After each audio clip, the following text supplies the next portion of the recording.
ये ब्रह्म बाबा का जो अंतिम संस्कार यहाँ पर किया हुआ 69 शरीर छोड़ा था उन्होंने, तो उनके अंतिम संस्कार यहाँ किया था।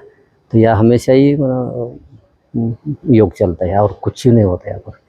आप योग की वाइब्रेशन फील करोगे एकदम, माइंड में एकदम साइलेंट पना हो जाता है एकदम, ज़्यादा सोचने की जरूरत नहीं पड़ती।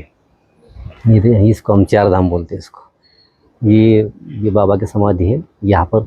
माना अपने को एनर्जी फील करना है अपने को, तो यहाँ बैठ कर आराम से आदमी उसको एनर्जी फील कर सकता है, जिसको अगर कुछ भी मालूम नहीं हो ब्रह्मा कुमारी का। और जो ज़्यादा अगर अशांत है या कुछ ज़्यादा मानसिकता प्रॉब्लम में, तो या तो आदमी एकदम मैं से एकदम ऊपर उठ जाएगा। एक मानसिक लेवल में हिसाब से मन की शांति क्या होती है, कुछ क्षण एक ट्रेलर के जैसे थोड़ा सा आप उसको फील कर सकते हो। अगर उसका मेडिटेशन का अभ्यास है, फिर तो कोई प्रॉब्लम ही नहीं है हिसाब से। हमारी मेन चार्जिंग पॉइंट है ये हमारी चार धाम योग। यहाँ पर अलग अलग हर कोई संकल्प लेता है अपने अंदर की जो बुराई है या अंदर के प्रॉब्लम्स है, उसको बाहर निकालने के लिए सबसे बड़ी आज के अगर पेसिंग पॉइंट है तो अपने अंदर की कमजोरी बुराई है। उसकी मुक्ति पाने के लिए थोड़ा सा आत्मिक एनर्जी बहुत ज़रूरी है। उस एनर्जी के लिए खास हम यहाँ बैठते हैं। और आज फर्स्ट पहले तो हम मॉर्निंग में सवेरे से यहाँ करते हैं। मॉर्निंग में क्या होता है, सारे दुनिया सोई होती है, बहुत पॉजिटिव वाइब्रेशन होता है मॉर्निंग, अमृत ब्रह्म मुहूर्त उसको बोलते हैं।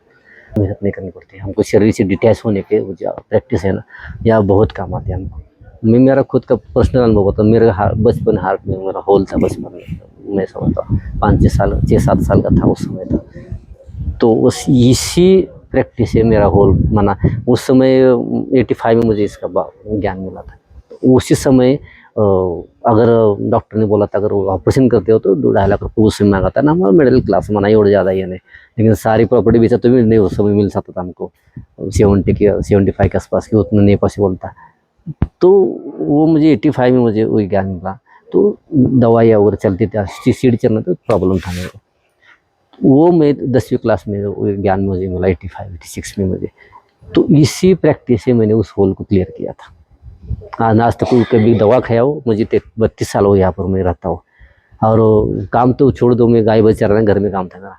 लेकिन यहाँ आने के बाद मैंने यहाँ लॉन्ड्री डिपार्टमेंट करके है, या रहने वाले 1000 भाइयों को कपड़ा धुलाई करके सुखा के उनको देने का बहुत हार्ड काम है। वो हार्ड काम मैं करता हूँ यहाँ पर। आज तक कभी थकावट और ट्रैकिंग जाता हो और डेली 8-9 किलो वॉकिंग करता हूँ, बैडमिंटन खेलता हूँ।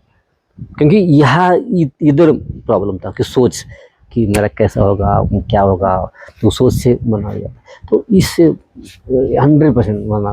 लेकिन आप कितना दिल से करते हो, कितना भरोसे से करते हो, उस पर डिपेंड है सारा हिसाब से। मेडिटेट करना पड़ता मेडिकेट आप जितना समर्पण रखोगे उतना उसका रिजल्ट मेरा 100% फाइनल है उसका। मैं खुद उसका उदाहरण हूँ।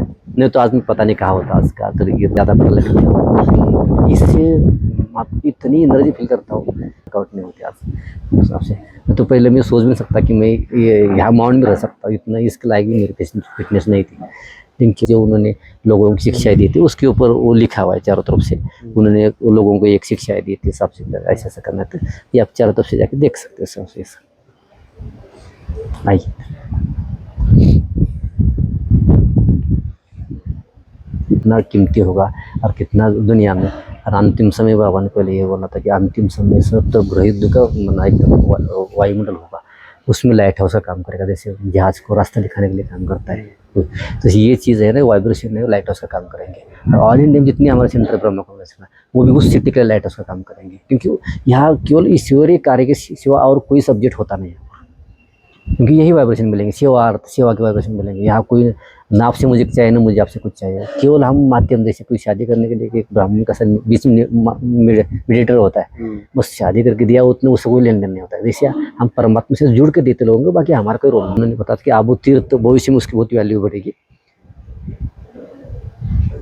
इसको पुनः कलयुग बोल सकते, सत्य बोल सकते। ये जिसने परमात्मा के ज्ञान को समझा उसके लिए ब्रह्म मुहूर्त है, संगम में बोलते हैं उसके। कलयुग जा रहा है, सतयुग आ रहा है, उसकी अमृत वेले की मरने में 4-5 बजे ना, न दिन होते न रात होता है। सवेरे आने वाला होता है न रात जाने वाला होता है। उसमें ज़्यादा अंधेरा भी नहीं होता, ज़्यादा उजाला भी नहीं होता है। तो सबसे मतलब परिवर्तन का स्थान है। करना हो तो पहले यहाँ परिवर्तन करना, तो यहाँ कैसा परिवर्तन करना है उसके ऊपर मेडिटेशन में कोर्स में बताते हैं, वो चीज़ें डिटेल में बताते हैं।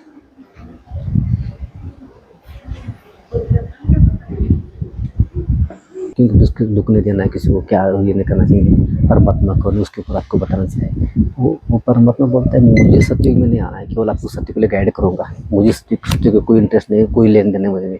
केवल आपको सत्युग, जैसे एक दुनिया स्थापना से किसी गाँव में मंदिर बनता है तो गरीब का गरीब आदमी हो तो भी 1 रुपये का जरूर लगाता है, उसमें एक ईंट जरूर लगाता है। उसी परमात्मा सुख में संसार स्थापना कर रहा है, उसमें केवल आपकी एंट्री है। वो एंट्री वही है कि आप अपने बुराई को छोड़ के अच्छाई का धारण करो। मनुष्य और देवता में जो डिफरेंस है ना, उसका खत्म करने के लिए परमात्मा आया है, वो डिफरेंस है। हम ही देवता थे, हम जीव जितने भी मरे, हम इसलिए हम खुद को हिंदू समझते हैं। एक्चुअली हिंदू का कोई भी धर्म समझता नहीं है, उसका कोई जवाब नहीं हिंदू के पास।